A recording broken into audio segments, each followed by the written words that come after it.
சாந்தி. அவ்யக்த முரளி 18-3-1981. முரளியின் சாரம்: கடினத்தை சுலபமாக்குவதற்கான வழி எப்பொழுதும் தந்தையை பாருங்கள்.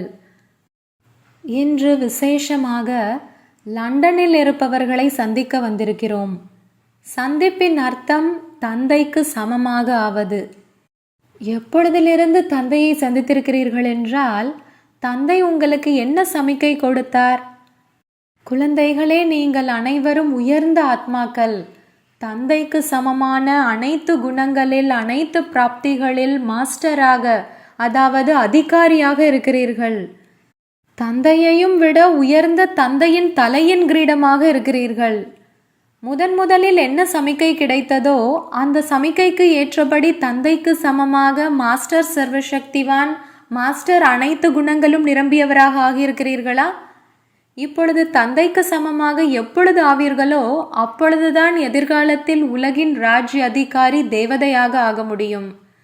தந்தைக்கு சமமாக எந்தளவு ஆகியிருக்கிறேன் என்ற இந்த சோதனையை செய்து கொண்டே இருக்கிறீர்களா? ஒவ்வொரு குணத்தையும் ஒவ்வொரு சக்தியையும் எதிரில் வைத்து எத்தனை சதவீதம் குணம் மற்றும் சக்தி சுரூபமாக ஆகியிருக்கிறேன் என்று தன்னை சோதனை செய்யுங்கள். இதை பின்பற்றுவது சுலபம்தான் இல்லையா? பாப்தாதா உங்கள் எதிரில் உதாரணமாக இருக்கிறார். நிராகார ரூபத்தில், மேலும் சாக்கார ரூபத்தில், 2 ரூபங்களிலும் தந்தையை பார்த்து பின்பற்றி சென்று கொண்டே இருங்கள். பொதுவாகவே எப்படி தந்தையோ அப்படியே குழந்தைகள் இருப்பார்கள் என்ற பழமொழி இருக்கிறது. மேலும் சன் ஷோஸ் ஃபாதர், மகன் தந்தையை வெளிப்படுத்துவார் என்ற வர்ணனையும் இருக்கிறது. தந்தை மற்றும் குழந்தைகளின் உறவே தந்தையை பின்பற்றி செய்வதற்கானதுதான். கடினமில்லை, ஆனால் கடினமாக்கி விடுகிறீர்கள். ஏனென்றால் ஒருவேளை கடினமாக இருக்கிறதென்றால் எப்பொழுதுமே எல்லோருக்குமே கடினமாக இருக்க வேண்டும். சிலருக்கு சுலபமாக இருக்கிறது, சிலருக்கு கடினமாக இருக்கிறது. ஏன் இப்படி இருக்கிறது? மேலும் சில நேரம் அவருக்கே சுலபமாக இருக்கிறது, மேலும் சில நேரம் அவருக்கே கடினமாக இருக்கிறது. இதுவும் ஏன்? இதன் மூலம் என்ன நிரூபணமாகிறது? பின்பற்றி நடந்து கொள்பவரிடம்தான் ஏதோ பலகீனம் இருக்கிறது. அதன் காரணமாகவே கடினமாக அனுபவமாகிறது. தந்தையின் மகிமையாக என்ன இருக்கிறதோ அதை இன்று வரை பக்தர்கள் பாடிக்கொண்டிருக்கிறார்கள். கூடவே மகான் ஆத்மாக்கள், பூஜைக்குரிய ஆத்மாக்கள், உங்களுக்கும் அதே மகிமை இருக்கிறது. அது எந்த மகிமை என்று நினைவிருக்கிறதா? ஏதாவது கடினமான காரியம் மனித ஆத்மாக்களிடம் வருகிறதென்றால் அவர்கள் யாரிடம் செல்கிறார்கள்?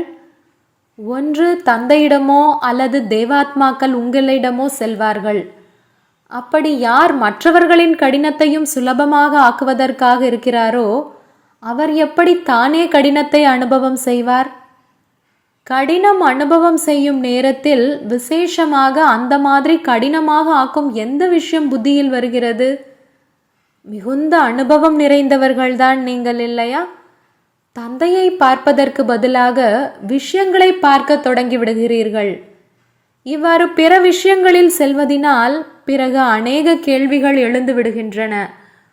தந்தையை பாருங்கள்.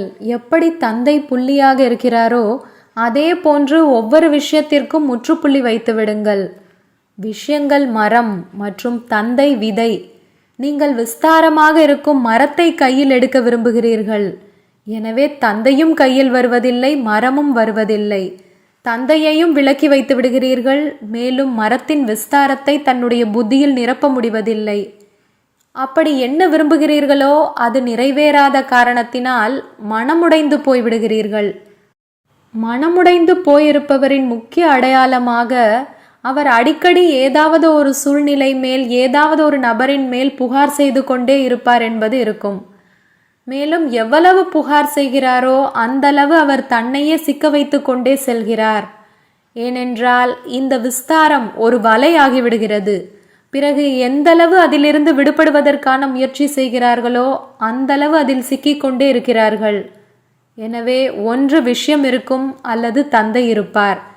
விஷயங்களை கேட்பது மற்றும் விஷயங்களை கூறுவது என்ற இதையோ அரைக்கல்பம் செய்து வந்திருக்கிறீர்கள்.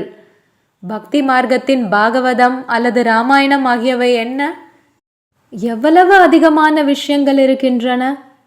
எப்பொழுது விஷயங்கள் இருந்தனவோ அப்பொழுது தந்தை இருக்கவில்லை. இப்பொழுது கூட எப்பொழுது நீங்கள் விஷயங்களில் செல்கிறீர்களோ அப்பொழுது தந்தையை இழந்து விடுகிறீர்கள். பிறகு என்ன விளையாட்டு விளையாடுகிறீர்கள்? கண்ணாமூச்சி விளையாட்டு விளையாடுகிறீர்கள். மூன்றாவது கண்ணில் துணியை கட்டிக்கொண்டு தேடுகிறீர்கள். தந்தை அழைத்து கொண்டே இருக்கிறார், நீங்கள் தேடிக்கொண்டே இருக்கிறீர்கள். இறுதியில் என்ன ஆகிறது? தந்தை அவரே வந்து அவருடைய துணையை கொடுக்கிறார். அந்த மாதிரி விளையாட்டை ஏன் விளையாடுகிறீர்கள்? ஏனென்றால் விஷயங்களின் விஸ்தாரத்தில் வண்ணமயங்கள் இருக்கும். அவை தன் பக்கம் ஈர்த்து விடுகிறது. அதிலிருந்து விலகிவிட்டீர்கள் என்றால் எப்பொழுதும் சகஜயோகி ஆகிவிடுவீர்கள். லண்டனில் இருப்பவர்களோ கடினத்தை அனுபவம் செய்வதில்லைதான் இல்லையா? தன்னைத்தானே பிஸியாக வைத்துக் கொள்வதற்கான முறையை கற்றுக்கொள்ளுங்கள். பிறகு நேரமும் இருக்காது, விஸ்தாரத்திலும் செல்ல மாட்டீர்கள். ஏதேனும் ஒரு பெரிய நிகழ்ச்சி வைக்கிறீர்கள் என்றால் அதில் மிகவும் பிஸியாக இருப்பீர்கள். அந்த நேரம் வேறு ஏதாவது நடந்து கொண்டே இருந்தாலும் நீங்கள் அதிலிருந்து விலகி இருப்பீர்கள். சேவையின் முழுமையான ஈடுபாட்டிலேயே இருப்பீர்கள். உணவு அருந்துவதற்கும் தூங்குவதற்கும் கூட எண்ணமே வராது. அந்த மாதிரி உலகிற்கு நன்மை செய்யும் ஆத்மாக்கள் எப்பொழுதும் பெரிய காரியத்திற்கான திட்டத்தை எப்பொழுதும் புத்தியில் வெளிப்படுத்தி வையுங்கள். தன்னுடைய புத்திக்கு ஓய்வே இல்லாத அந்தளவு பெரிய காரியத்தை கொடுங்கள். தன்னுடைய புத்தியை பிஸியாக வைப்பதற்காக தினசரி டைரி எழுதுங்கள். இதன் மூலம் எப்பொழுதும் இயல்பாகவே சகஜ யோகத்தின் அனுபவம் செய்வீர்கள். சகஜ ராஜயோகம் என்று வர்ணனை செய்கிறீர்கள். சில நேரம் சகஜ யோகம், சில நேரம் கடினமான யோகம் என்றோ சொல்வதில்லை. எனவே எப்படி பெயரோ அதே சொரூபத்தில் அனைத்து குழந்தைகளையும் பாப்தாதா பார்க்க விரும்புகிறார். மாஸ்டர் சர்வசக்திவானாக ஆன பிறகும் கடினத்தை அனுபவம் செய்தீர்கள் என்றால் சுலபமாக எப்பொழுது இருக்கும்? இப்பொழுது இல்லை என்றால் ஒரு பொழுதும் இல்லை. இதற்காக உங்களுக்குள் நிகழ்ச்சியை தயாரியுங்கள். லண்டன் பார்ட்டியுடன் சந்திப்பு. ஒவ்வொரு ரத்தினமும் மிகவும் பிரியமானவர்கள் மற்றும் விலை மதிக்க முடியாதவர்கள். ஏனென்றால் ஒவ்வொரு ரத்தினத்திற்கும் அவரவர்களுக்கென்ற விசேஷம் இருக்கிறது. அனைவரின் விசேஷங்கள் மூலமாக தான் உலக காரியம் நிறைவேற வேண்டும். எப்படி ஏதாவது ஸ்தூல பொருளை தயாரிக்கிறீர்கள் என்றால் கூட அதில் ஒருவேளை அனைத்து பொருட்களையும் போடவில்லை, சாதாரண இனிப்பு அல்லது உப்பையும் போடவில்லை என்றால் எவ்வளவுதான் நல்ல ஒரு பொருளை தயாரித்தாலும் கூட அது உண்ணவோ அருந்தவோ தகுதியானதாக ஆக முடியாது. எனவே அதேபோல் உலகின் இவ்வளவு உயர்ந்த காரியத்திற்காக ஒவ்வொரு ரத்தினத்தின் அவசியம் இருக்கிறது. அனைவரின் விரல் தேவையாக இருக்கிறது. கோவர்த்தன மலையை தூக்கும் படத்தில் கூட அனைவரின் விரல்களை காண்பிக்கிறார்கள் இல்லையா? மகாரதிகளினுடையது மட்டுமின்றி அனைவரின் விரல்கள் மூலமாக தான் உலக மாற்றத்தின் காரியம் நிறைவேற வேண்டும். அனைவரும் அவரவர்களின் முறையில் மகாரதிகள். பாப்தாதாவும் தனியாக எதையும் செய்ய முடியாது. பாப்தாதா குழந்தைகளை முன்னுக்கு வைக்கிறார். பொறுப்பில் இருக்கும் ஆத்மாக்கள் அனைவரையும் முன்னுக்கு வைக்கிறார்கள். எனவே அனைவரும் மிக மிக அவசியமானவர்கள் மற்றும் உயர்ந்த ரத்தினங்கள். நீங்கள் பாப்தாதாவால் ஏற்றுக்கொள்ளப்பட்ட ரத்தினங்கள். நினைவு சின்னத்தில் கல் மேலேயும் பகவானின் பார்வை பட்டுவிட்டதென்றால் கல்லும் தங்கமாகிவிடும் என்று வர்ணிக்கிறார்கள். நீங்களோ அவரால் ஏற்றுக்கொள்ளப்பட்ட உயர்ந்த ரத்தினம். தன்னுடைய காரியத்தின் உயர்ந்த தன்மையை, மதிப்பை தெரிந்து கொள்ளுங்கள். சக்திகளுக்கு அவர்களுக்கென்ற மகிமை இருக்கிறது மற்றும் பாண்டவர்களுக்கு அவர்களுக்கென்ற மகிமை இருக்கிறது. அப்படி நீங்கள் அனைவரும் மகானாத்மாக்கள். மகானாத்மாக்களின் அடையாளம் என்ன? யார் எந்தளவு மகானாக இருப்பாரோ அந்தளவு பணிவாகவும் இருப்பார். மகானாத்மாக்கள் எப்பொழுதுமே தன்னை கீழ்ப்படிதலுள்ள சேவகன் என்றுதான் அனுபவம் செய்கிறார்கள். அந்த மாதிரி குரூப் தான் நீங்கள் இல்லையா? சக்தி பவனில் சக்திகளுக்கோ தன்னுடைய சக்தி சுரூபம் இயல்பாகவே நினைவிருப்பதாக இருக்கும். ஸ்தானத்தின் மூலம் ஸ்திதியும் நினைவு வருகிறது. சக்திகளின் விசேஷம் மாயாவை வென்றவர்கள். சக்திகளின் எதிரில் எந்தவிதமான மாயாவும் வர முடியாது. ஏனென்றால் சக்தி மாயாவின் மீது சவாரி செய்து கொண்டிருக்கிறார். சக்திகளின் கையில் திரிசூலம் இருப்பதாக எப்பொழுதும் காண்பிப்பார்கள். இது யாருடைய அடையாளம்? திரிசூலம் ஆத்மாவின் நிலையின் அடையாளம். சங்கமயுகத்தின் பட்டமாக என்னென்ன இருக்கிறதோ, மாஸ்டர் த்ரிமூர்த்தி, த்ரிநேத்ரி, த்ரிகாலதர்ஷி, த்ரிலோக்கிநாத், அப்படி இந்த அனைத்து நிலையின் அடையாளம் திரிசூலத்தில் வந்துவிடுகிறது. அப்படியானால் இந்த நிலை நினைவில் இருக்கிறதா? நிரந்தரத்தை கீழ்கோடிடுங்கள். யார் உலக வாயுமண்டலத்திலிருந்து விலகிவிட்டாரோ அவர் மிக சிறந்த பாக்கியத்தை உருவாக்கியிருக்கிறார். பாப்தாதாவும் குழந்தைகளின் பாக்கியத்தை பார்த்து குஷி அடைகிறார். எப்பொழுதும் தன்னை பூஜைக்குரிய ஆத்மா என்று நினைத்து நடந்து கொள்கிறீர்களா? பூஜைக்குரிய ஆத்மாக்கள் என்றால் மகான் ஆத்மாக்கள். மகான் ஆவதற்கான விசேஷம் எப்பொழுதும் தன்னை விருந்தினர் என்று புரிந்து நடந்து கொள்வது. யார் தன்னை இவ்வுலகின் விருந்தினர் என்று புரிந்து நடந்து கொள்கிறாரோ அவர்தான் மகான் பூஜைக்குரியவர் ஆக முடியும். ஏனென்றால் தியாகத்தின் பாக்கியம் உருவாகிவிடுகிறது.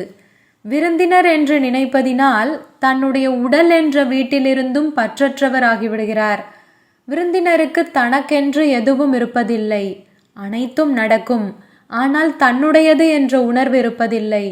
காரியத்தில் அனைத்து பொருட்களையும் ஈடுபடுத்துவார்கள், ஆனால் தன்னுடையது என்ற உணர்வு இருக்காது. எனவே விலகியிருப்பவராகவும் இருக்கிறார். மேலும் அனைத்து பொருட்களையும் காரியத்தில் ஈடுபடுத்துபவர் பிரியமானவராகவும் இருக்கிறார். அந்த மாதிரி விருந்தினர் என்று புரிந்து கொள்பவர்கள் இல்லறத்தில் இருந்து கொண்டே சேவைக்கான சாதனங்களை பயன்படுத்தி கொண்டே எப்பொழுதும் விலகியிருப்பவராகவும் மற்றும் தந்தைக்கு பிரியமானவர்களாகவும் இருக்கிறார்கள். நீங்களும் அந்த மாதிரி விருந்தினர்கள் தான் இல்லையா? விருந்தினர் என்று நினைக்கிறீர்கள் தான் இல்லையா? இன்று இங்கே இருக்கிறீர்கள், நாளை தன்னுடைய உண்மையான வீட்டிற்கு சென்று விடுவீர்கள். பிறகு தன்னுடைய ராஜ்யத்தில் வருவீர்கள். இதே எண்ணம் மனதில் ஓடிக்கொண்டிருக்கிறது தான் இல்லையா? எனவே எப்பொழுதும் உடலிலிருந்தும் விலகியவராக இருக்கிறீர்கள். எப்பொழுது உடலிலிருந்து விலகி விடுகிறாரோ பிறகு உடலின் சம்பந்தம் மற்றும் சாதனங்களிலிருந்தும் விலகியிருப்பவராக ஆகியே விடுகிறார். இந்த விலகியிருக்கும் நிலை எவ்வளவு அன்பு நிறைந்ததாக இருக்கிறது! இந்த நேரம் காரியத்தில் வாருங்கள், அடுத்த நேரம் விலகியிருங்கள். அந்த மாதிரி அனுபவம் ஆகிறது தான் இல்லையா?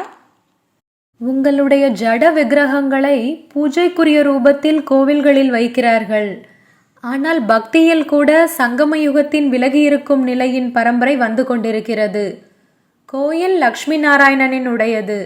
ஆனால் லக்ஷ்மி நாராயணன் அதை தன்னுடையதென்று நினைப்பார்களா? விலகியிருக்கிறார்கள் இல்லையா?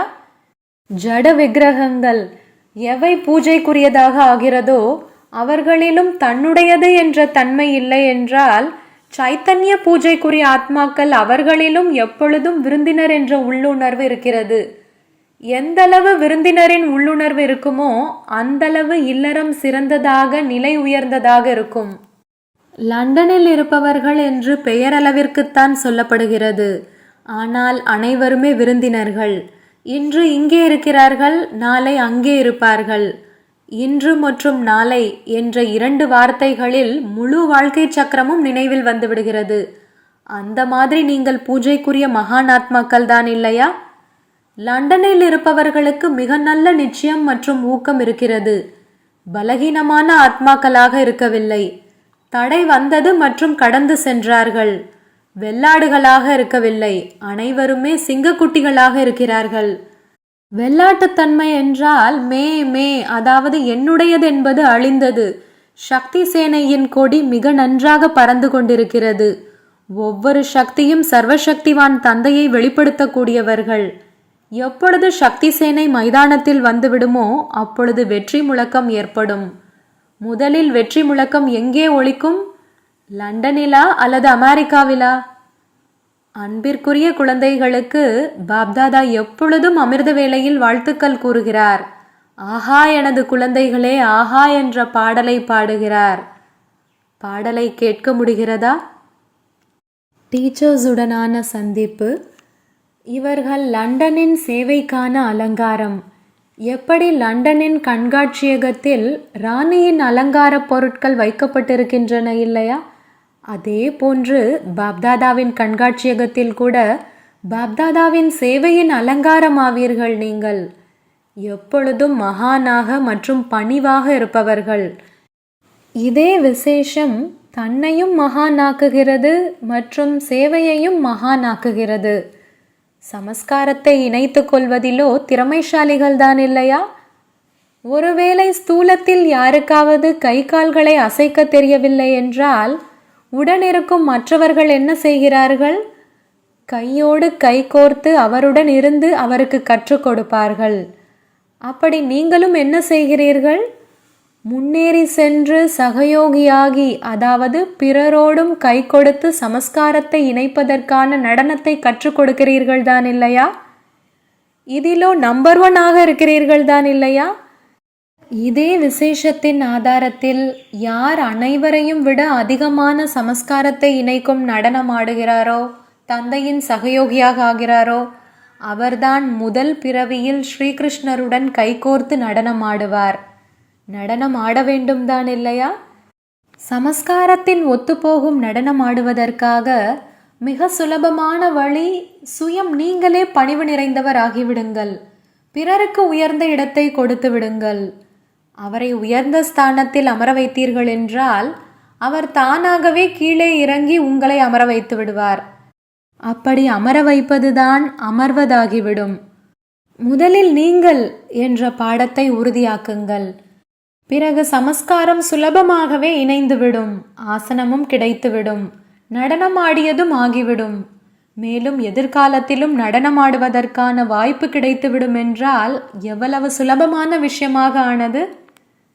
லண்டனை சேர்ந்தவர்கள் உண்மையான சேவாதாரி குரூப் ஆவார்கள். சேவாதாரி என்ற வார்த்தையே மிக இனிமையானது. டீச்சர் என்ற வார்த்தை நன்றாக இருக்கிறதா அல்லது சேவாதாரியா? தந்தையும் தன்னை கீழ்ப்படிதலுள்ள சேவகன் என்று கூறுகிறார். சேவகன் என்று சொல்வதினால் கிரீடம் அணிந்தவராக இயல்பாகவே ஆகிவிடுவார். அப்படி சாதுரியமானவராக ஆவதற்கான வழி இதுவாகும். உழைப்பும் இல்லை, பிராப்தியும் அதிகம். அப்படி சாதுரியமான தந்தையின் சாதுரியமான குழந்தைகளாக ஆகுங்கள். பிரான்ஸ் நாட்டினருடன் சந்திப்பு. நினைவு யாத்திரையில் எப்பொழுதும் சென்று கொண்டே ஒவ்வொரு அடியிலும் பல மடங்கு வருமானத்தை சேமித்து கொண்டே இருக்கிறீர்களா? ஒவ்வொரு அடியிலும் பல மடங்கு வருமானத்தை சேமிப்பவர் எவ்வளவு அனைத்தும் நிறைந்தவராக இருப்பார். அப்படி நிறைந்த ஆத்மாவாக தன்னை அனுபவம் செய்கிறீர்களா? குறைவில்லா பொக்கிஷம் கிடைத்து விட்டதா? பொக்கிஷத்தின் சாவி கிடைத்து விட்டதுதான் இல்லையா? சாவி போட்டு திறக்க தெரியுமா? எப்பொழுதாவது சாவியை போட்டு திறந்து கொண்டே மாட்டிக்கொள்ளவோ இல்லையே. மிக சுலபமாக திறக்கும் சாவியாகும். நான் அதிகாரி ஆவேன். அதிகாரத்தன்மையின் நினைவுதான் பொக்கிஷங்களின் சாவி. இந்த சாவியை போட்டு திறக்க தெரியுமா? இந்த சாவி மூலம் எந்த பொக்கிஷத்தை எந்தளவு விரும்புகிறீர்களோ அவ்வளவு பெற முடியும். சுகம் வேண்டுமா, அமைதி வேண்டுமா, அன்பு வேண்டுமா, அனைத்தும் கிடைக்க முடியும். கேள்வி: எந்த எடையை குறைத்தீர்கள் என்றால் ஆத்மா சக்திசாலி ஆகிவிடும்? பதில்: ஆத்மாவின் மீது வீணானவைகளின் எடை உள்ளது. வீணான எண்ணம், வீணான வார்த்தைகள், வீணான காரியம். இதன் மூலமாக தான் ஆத்மா சுமையாகி விடுகிறது. இப்பொழுது இந்த சுமையை அகற்றுங்கள். இந்த சுமையை அகற்றுவதற்காக எப்பொழுதும் சேவையில் பிஸியாக இருங்கள்.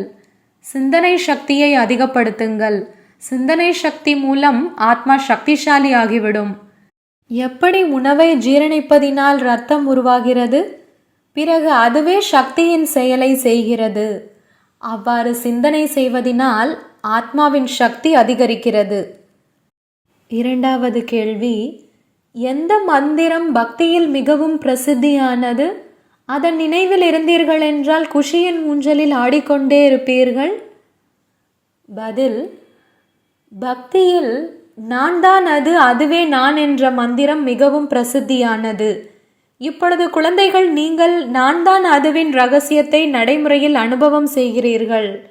இந்த மந்திரம் நமக்காக தான் இருக்கிறது. பிராமணனாக இருக்கும் நான் தேவதையாவேன். நானேதான் தேவதையாக இருந்தேன். தேவதையாக இருந்த நான் பிராமணனாக ஆகியிருக்கிறேன். இது இப்பொழுது தெரிய வந்துள்ளது. இப்பொழுது தேவதைகளின் படங்களை பார்க்கும்போது இது நம்முடைய படங்களே என்று புத்தியில் வருகிறது. இதுதான் அதிசயம். இதே நினைவில் இருந்தீர்கள் என்றால் குஷியின் ஊஞ்சலில் ஆடிக்கொண்டே இருப்பீர்கள்.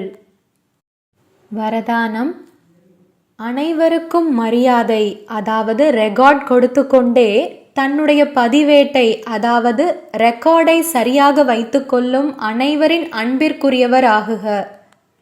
யார் எந்தளவு அனைவருக்கும் மரியாதை கொடுக்கிறாரோ அந்தளவே தன்னுடைய பதிவேட்டை சரியாக வைத்துக்கொள்ள முடியும். மற்றவர்கள் மேல் மரியாதை வைப்பதென்பது தன்னுடைய பதிவேட்டை உருவாக்குவது.